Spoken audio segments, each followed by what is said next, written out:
محبت اپنی مرضی سے کھلے پنجرے میں طوطے کی طرح بیٹھے رہنے کی صلاحیت کا نام ہے۔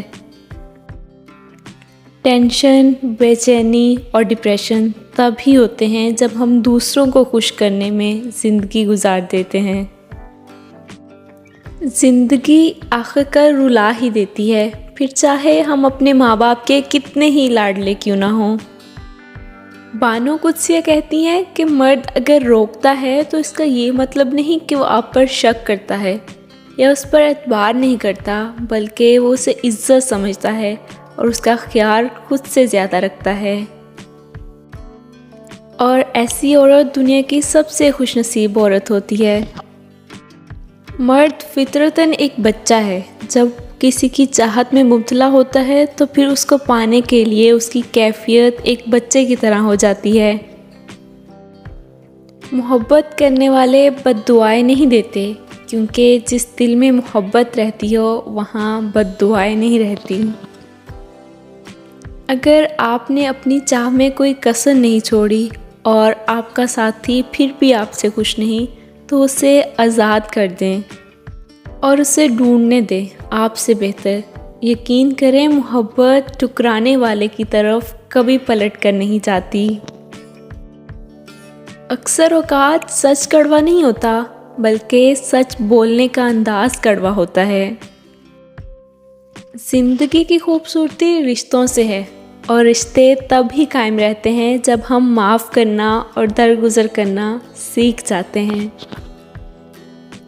جب عقل آتی ہے تو شادی ہو جاتی ہے، محبت کی عمر میں تو بچے پالنا پڑ جاتے ہیں، آرام کا وقت آتا ہے تو بیماریاں گھیر لیتی ہیں۔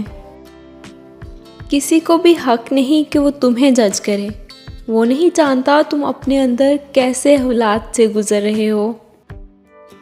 من پسند شخص کے ہاتھوں میں اللہ نے بڑی شفا رکھی ہے، فقط اس کی آواز سن لینے سے ہی ساری اداسی اور تھکاوٹ زائل ہو جاتی ہے۔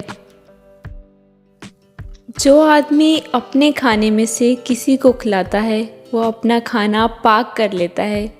بڑے بڑے انبیاء اکرام، کتب، اولیاء اکرام کا یہی مسلک تھا۔